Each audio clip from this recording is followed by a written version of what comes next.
Markets were basically staying in consolidation mode last week. The S&P 500 extended the pullback from its 1,474.51 high but received some support from the 1430 level. The CRB Commodity Index drew support above the 300 psychological level to close at 309.3. Spanish 10-year yield breached 6% last week but managed to close below this level. The dollar continued to recover but faced some pressure from the 80 psychological level. In the currency markets, European majors and commodity currencies attempted a rebound against the dollar but failed to reverse recent decline, and indeed closed quite weakly. One thing to note was that while gold range rebounded against the dollar, gold on euro has indeed spiraled to a new record high of 1,381.18, after ending a year-long consolidation. Technically, there were no significant developments over the week. However, there were two things to note. Firstly, US dollar-Japanese yen's recovery was, at this point, more due to the strength of the dollar than the weakness of the yen. And whether the other yen crosses will follow this week will provide much insight into the underlying strength of dollar in the near term. Secondly, except versus the sterling, euro's retreats in euro-US dollar, euro-Canadian dollar, euro-Aussie dollar and euro-yen are corrective looking. While gold euro made another record high, the weak rally looks terminal. Thus, we'd still expect the common currency to gather momentum again soon. So overall, we'd slightly prefer to long euro-yen in the near to medium term. The European Central Bank, Bank of England and the Reserve Bank of Australia will hold monetary decision meetings next week. While all of them are expected to leave their policy stances unchanged in October, further easing would be carried out before the year-end. Spain was a major focus last week. The Spanish government confirmed in the 2013 budget that the deficit targets are 6.3% of GDP this year and 4.5% next year, down from 8.9% in 2011.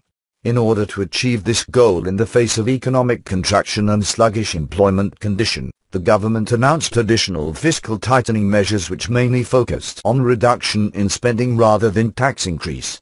While the market remains skeptical over whether the target can be achieved, the plan should ease the process for the Spanish government to request financial assistance from the European Stability Mechanism. The Budget Ministry said that Spain will borrow €207.2 billion in 2013. That compared to the €192 billion target for this year. This will push Spain's debt to 90.5% of GDP in 2013. Results of an independent bank's stress test in Spain showed that there is a capital deficit of €59.3 billion. That's the amount of extra capital needed to ride out a serious economic downturn. The amount was slightly lower than June's estimate of up to €62 billion.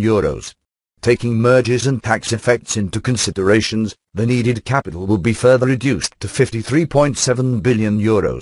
Under the worst-case scenario, Spain's GDP would contract by 4.1% in 2012, 2.1% in 2013 and 0.3% in 2014.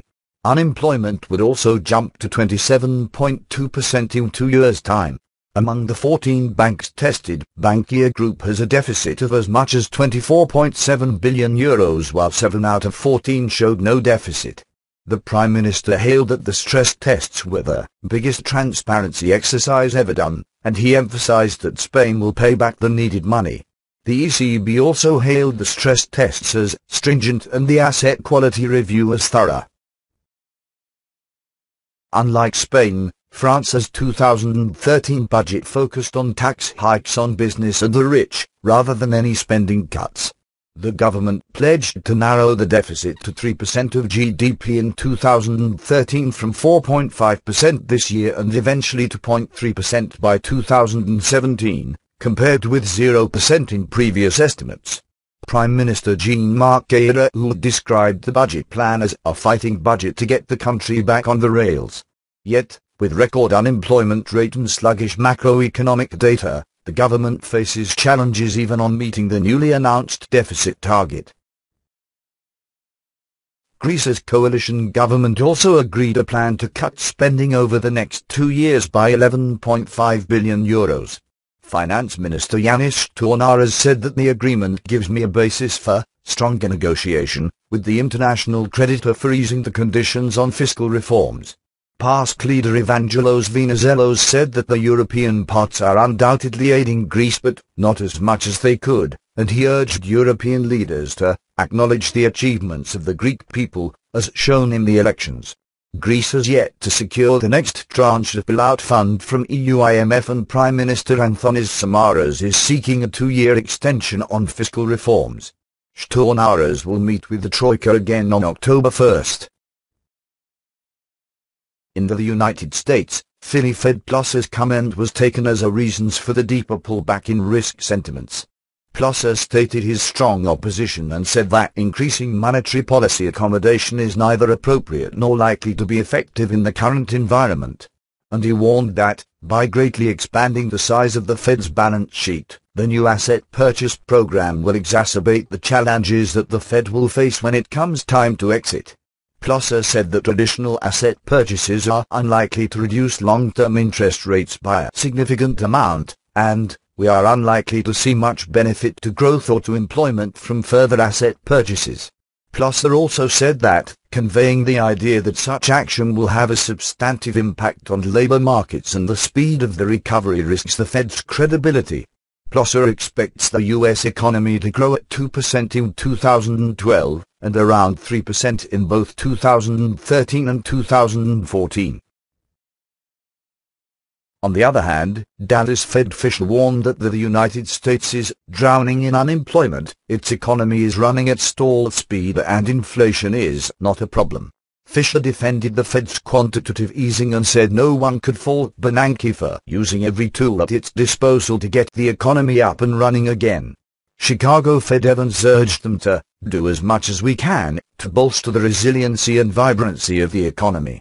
And he continued his push for explicit state contingent policy rule that commits to further easing till unemployment drops below 7% or inflation shoots above 3.0%.